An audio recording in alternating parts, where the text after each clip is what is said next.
Hello everyone, welcome back to my channel. আশা করি আপনারা সবাই খুব ভালো আছেন, সুস্থ আছেন।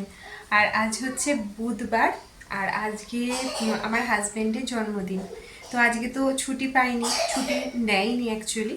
তো ওকে আমি কালকে 5 রকমের ভাজা করে রেখে দিয়েছিলাম। তো সেই ও সকালবেলা নিয়ে গেছে, সকালবেলা লাউ দিয়ে মুগের ডাল, 5 রকম ভাজা, আর নিয়ে গেছে হচ্ছে পায়েস করে দিয়েছি। তো এটাই আপাতত নিয়ে গেছে সকালবেলাতে। আর এখন আমি চিকেনটা বসিয়েছি। চিকেন কালকে নিয়ে এসে রেখেছিলাম, কালকে ওর খেতে ইচ্ছা করছিলো, তো আমি বললাম যে আগামীকাল করব, মানে আজকে করব। তো সেই চিকেনটা আমি পেঁয়াজটা ভাজা হতে বসিয়েছি। আর টমেটোটা দেখলাম একটু কম রয়েছে। আর আমাদের নিচেতে নামলেই রাস্তার মধ্যে প্রচুর ভ্যান নিয়ে দাঁড়িয়ে থাকে, তো সেইখানেই এখন যাব, গিয়ে টমেটোটা নিয়ে আসবো, নিয়ে এসে তারপরে চিকেনটা করব। চিকেনটা আজ একটু কষা কষাই করব। তো চলুন তাহলে দেখতে থাকুন। ভাবলাম এখন ব্লগটা স্টার্ট করি, তো ওই জন্য স্টার্ট করে ফেললাম। তো এখন আমরা এই যে বেরিয়ে গেছি আমাদের ফার্স্ট ফ্লোরেই, তার জন্য আর লিফট ইউজ করি না। মিঠি আবার আমার সাথে যাবে বলছে, তো মিঠি আমার সাথে যাচ্ছে নিষ্ঠাতি। এইটা হচ্ছে আর একটা ফেস আমাদের, আর এইটা হচ্ছে আমাদের একটা ফেস, মানে এই ফ্ল্যাটটাতে দুটো ব্লক রয়েছে। তো এইটা হচ্ছে আমাদের নিচের পার্কিং এরিয়া, ওইখানে আমাদের গাড়িটা। আর এটা হচ্ছে মেন গেট। এইটা হচ্ছে আমাদের পুরো রাস্তাটা, এখানে সামনেই রয়েছে। এখানে অনেকগুলাই থাকে ভ্যান, বাট এখন নেই। ওইখানে দূরে একটা রয়েছে, আর প্রচুর গরু,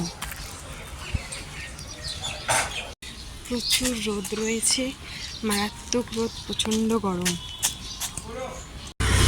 মিঠি গরম লাগছে? লাগছে, রোদ রয়েছে। আমাদের নেওয়া হয়েও গেছে, সামনেই ছিল, নেওয়া হয়ে গেছে। এবার বাড়ি যাব, ওদিকে পেঁয়াজ ভাজাটা বসিয়ে রেখে এসেছিলাম, যদিও আজ কমানো আছে, মাও রয়েছে। হয়ে গেছে। এই যে ওই বড়টা নয়, এই বাঁদিকে অ্যাপার্টমেন্টটাই, ওই লাস্ট গলিটা অবধি হচ্ছে আমাদের অ্যাপার্টমেন্টটা। এই রাস্তাটাতে পুরোটাতেই মোটামুটি থাকে একটু সকালে। এখন রোদ উঠে গেছে বলে ছাওয়াতে একটা জায়গাতেই রয়েছে শুধু এটা সবজির ভ্যানটা আসলে। তো এই আর এই দিকটাতে এরকম জঙ্গল, ময়ূর থাকে এখানে প্রচুর বসে। দাদাই শুধু দেখতে পায়, বাট মিঠি ময়ূর। এই যে গেটটা বন্ধ থাকে সবসময়তে, কুকুর টুকুর ওঠে না, মানে বড় অ্যাপার্টমেন্টের এটাই সুবিধে, যার জন্য আমাকে আর কি ওই এটা চেঞ্জ করলাম আমরা। তো বড় অ্যাপার্টমেন্ট হলে এটা একটা নিয়ম শৃঙ্খলার মধ্যে থাকে। ওখানে সবসময় কুকুর উঠে পড়তো, অসুবিধে হতো খুব। ডাস্টবিন বাইরে বার করা যেত না, ফেলে দিত। পেঁয়াজটা ভাজা হয়নি, আমি এরকম বসিয়ে রেখে গেছিলাম। টমেটোটা অল্প ছিল, আমাদের যে রান্না করে সে কুচিয়ে দিয়ে গেছে এই যে টমেটো, আর এদিকে মশলা পেস্ট করে দিয়ে গেছে। না এখন নয়, আর একটু কষা কষা করে নর্মালি পেঁয়াজ রসুন দিয়েই করবো আর কি। পেঁয়াজটা ভেজে নিয়ে একদম লাল করে পেঁয়াজটা ভাজবো।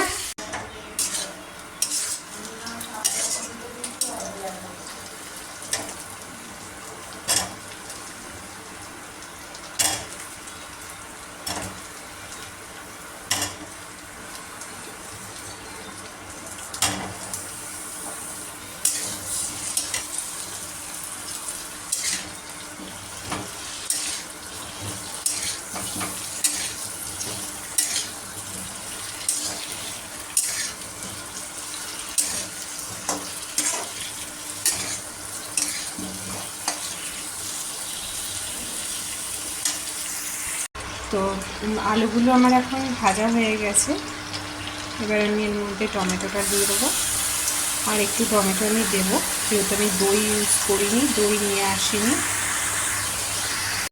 আর এটা নরম হওয়ার জন্য একটু নুন দিয়ে দিলাম, আলুগুলোতেও নুন দেওয়া ছিল না। আর একটু বললাম টমেটো দেবো, সেই টমেটোটাও দিয়ে দিলাম। দিয়ে টমেটোটা একটুখানি কষিয়ে নিই, নরম হয়ে গেলে তারপর আমি মশলাটা দিয়ে কষাবো। টমেটোটা আমার এই যে এখন গলে গেছে। এবার আমি দেবো হচ্ছে মশলা, পেঁয়াজ না, আদা রসুন পেস্টটা দিয়ে দেবো।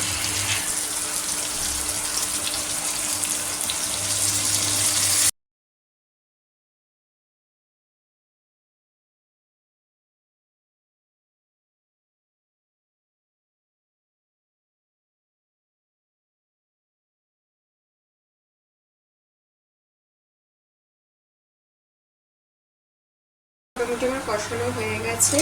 এর মধ্যে এবার একটু দিয়ে দেবো হচ্ছে জিরের গুঁড়ো। যেহেতু কষা করছি তাই আমি একটু জিরের গুঁড়ো আর ধনের গুঁড়ো ইউজ করছি, ভালো লাগে টেস্টটা। ধনের গুঁড়ো দিলাম, দিয়ে এটা ভালো করে কষিয়ে নেব। আবার আলুগুলো দেখুন ভাজতে ভাজতে কষতে কষতেই নরম হয়ে গেছে। তো যাই হোক, এটা এর মধ্যে দিয়ে দেবো হচ্ছে 1 কেজি পরিমাণ আমার কাছে চিকেন আমি নিয়েছিলাম, তো 1 কেজি পরিমাণ চিকেনটা দিয়ে দেবো।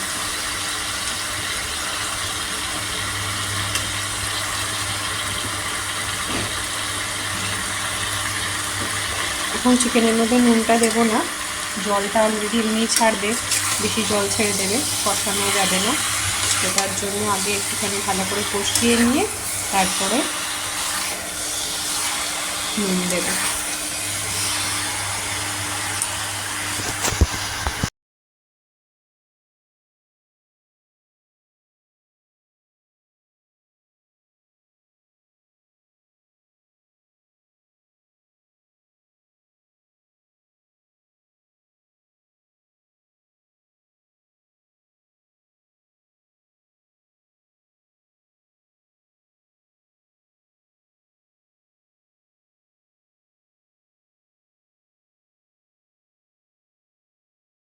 আমি সকালবেলাতে বললাম যে আমি পায়েস করে দিয়েছিলাম, এখানে গোবিন্দভোগ চাল তো পাইনি, তাই এখানে জিরা রাইস যেটা আর কি পাওয়া যায় সেটা দিয়েই করে দিয়েছি। আর এই যে এখানে 5 রকম ভাজা করে দিয়েছিলাম, আলু ভাজা, ঢেঁড়স ভাজা, উচ্ছে ভাজা, বেগুন ভাজাটা দিয়ে দিয়েছি। আমাদের আর 5 রকমের রাখিনি তাই নেই। আর একটু পাঁপড় ভাজা। আর এইটা হচ্ছে মুগের ডাল, একটু লাউ দিয়েও ভালোবাসে মুগের ডাল, তো সেটাই করে দিয়েছি। আর এই যে চিকেনটা হচ্ছে আমি কমিয়ে দিয়েছি, লো করে দিয়েছি। আর এইটাতে না আমি লাস্টে একটা মশলা অ্যাড করেছি, সেটা হচ্ছে একটু তিল, লঙ্কা বেটে দিয়েছি, আর গোটা গরম মশলা, তার সাথে একটু জায়ফল, সব একসাথে বেটে দিয়েছি যাতে একটু গ্রেভিটা গাঢ় গাঢ় হয়, তার জন্য তিলটা দিয়েছি। ওটা এখন ফুটুক, ঢিলে আছে, 15 মিনিট মতন হবে, তারপরে তো চিকেনটা এখন খুব ততক্ষণ। এবার আমি যাব হচ্ছে স্নান করতে। এখন সোমকে যাব হচ্ছে আনতে। তো তার জন্য এখন 1:30 বেজে গেছে অলরেডি। তাড়াতাড়ি করে আমি স্নান করবো, আজকে একটু ভাবছি শ্যাম্পু করবো, তো হয়ে যাবে তাড়াতাড়ি। তো চলুন তাহলে ব্লগটা দেখতে থাকুন। আর সোমের বাবা জানে না যে আমি ওর জন্য কেক নিয়ে এসেছি, কালকে অলরেডি নিয়ে এসে রেখে দিয়েছি। আর ওদিকে মিঠির স্টুটাও হচ্ছে, ওটা ততক্ষণ সিটিটা হোক, আর এদিকেও আমার এটা ফুটেও রেডি হয়ে যাবে, ভাত হয়ে গেছে। তো চলুন তাহলে আমি চান টান করে আসি, সোমকে নিয়ে আসি, নিয়ে এসে তারপরে একবারে দেখা হচ্ছে সন্ধেবেলা। সোমের বাবা আসবে, তারপরে কেক কাটা হবে, তখন আপনাদের সাথে আবার ভিডিওটা শেয়ার করব। তো চলুন তাহলে ভিডিওটা অন করে আপনাদের চিকেনের লাস্ট এটা দেখিয়ে দিলাম। এই যে এইরকম হয়েছে চিকেনটা। আর দেখুন ওপর থেকে পুরো দেখে মনে হচ্ছে না যেটা চিকেন, ফার্স্টে যখন ফুটছিল। কালারটা খুব সুন্দর এসছে, আর গন্ধটাও খুব সুন্দর ছাড়ছে। ওপর থেকে একটুখানি ধনেপাতা ছড়িয়ে দেবো, ব্যাস তাহলে আমার চিকেন রেসিপিটা রেডি। তারপরে আমরা চলে গেছিলাম হচ্ছে পার্লারে। মা আর আমি গেছিলাম, সোম ওদিকে গেছিলো হচ্ছে পড়তে, আর মিঠিকে নিয়ে গেছিলাম সোম একটু পার্লারে যেতে চায় না, একটু পছন্দই করে। তো মা একটুখানি চুল কাটলো আর আমিও একটুখানি পার্লারে একটু সাজুগুজু করলাম, কারণ রোদে বেরোতে হয়, একটুখানি না গেলে, একটুখানি না ট্যান রিমুভ করলে না প্রচুর এখানে ট্যান পড়ে গুজরাটে। আর ঘরেতে এরমভাবে করে ওঠা হয় না। আর তারপরে আমরা চলে গেছিলাম সোমের স্কুল, মানে টিউশনের ছুটি হয়ে তারপর আমরা জুডিওতে গেছিলাম একটু কিছু কেনাকাটা করতে। আজকে যেহেতু সোমের বাবার জন্মদিন, তো মা একটু ওকে কিছু কিনে দেবে বলে তার জন্যই গেছিলাম। তো এরপর দেখাচ্ছি আপনাদেরকে যে কী কিনেছি। আর আমার হাজব্যান্ডের আবদার ছিল যে একটু পনির করে দিতে হবে। তো পনিরটা আজকে আর নিরামিষ করিনি, একটুখানি বড় বড় পিস করেও পছন্দ করে, তো সেরকমই বড় বড় পিস করেই করে দিয়েছি। আর বলেছিল একটু ফ্রাইড রাইস করতে। তো বিনস ছিল না, ক্যাপসিকাম, ডিম দিয়ে আর গাজর দিয়ে একটু ফ্রাইড রাইস করে দিয়েছি। তো এটাই হচ্ছে আজকে আমাদের মেনু। আর এই যে চিকেনটা একটু গরম করে রাখলাম। আর এইটা হচ্ছে সোমের বাবার জন্য আমার মা নিয়েছে এই গেঞ্জি, এটা আমি পছন্দ করেছি। আর এই দুটো সোমের জন্য নেওয়া হয়েছে, একটা মা দিয়েছে আর একটা আমি দিলাম। কি করছিস তুই দেখিস আবার? কেক কাটবে, কেক কাটবে।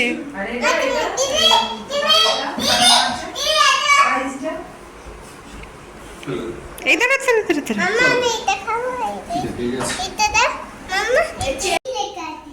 এইটা ওটা আর করতে পারবে না। এইটা happy birthday, happy birthday, happy birthday to you.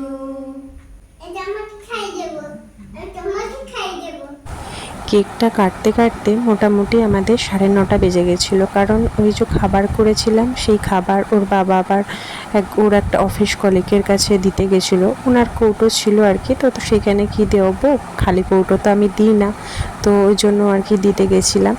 আর মানে ওর বাবা আর কি দিয়ে এলো, ওই জন্য এসে তারপরে ফ্রেশ ট্রেশ হয়ে তারপর কেক কাটতে কাটতে আমাদের 9:30 বেজে গেছিলো। খাওয়া দাওয়া করতে করতেও 10টা বেজে গেছে। পরের দিনকে আবার অফিস আছে, তাড়াতাড়ি শুয়ে পড়তে হয়, কারণ সকালবেলা আমাকে তো 6টার সময় উঠতে হয়। সোমের এখনও গরমের ছুটিটা পড়েনি, এই সবে স্কুল খুলেছে, 1 মাস হয়েছে। গরমের ছুটি পড়ে যাবে নেক্সট মান্থ থেকেই, ওর গরমের ছুটি আবার স্টার্ট হয়ে যাবে। এখানে 1 মাস মতন গরমের ছুটি দেয়। তো এই ছিল আমাদের আজকের ব্লগটা, আমার হাজব্যান্ড বার্থডে ব্লগ। তো চলুন তাহলে আজকের মতন ভিডিওটা এখানে শেষ করছি। আমার ভিডিওটা কেমন লাগলো অবশ্যই কমেন্ট বক্সে কমেন্ট করে জানাবেন, আর যদি ভালো লাগে অবশ্যই একটা লাইক করে দেবেন। তো এই ছিল হচ্ছে, এখন কেক টেক কাটা হচ্ছে, কাটা হয়ে সব কেক এখন রেখে দেওয়া হবে।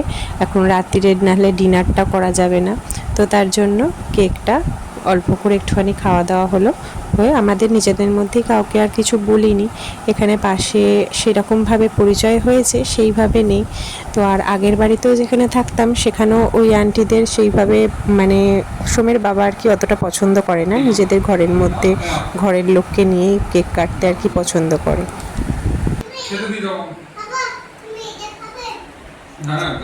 আবার কালকে খাবে। কোনটা খাবে সোনা? ওগুলো খাবার নয়।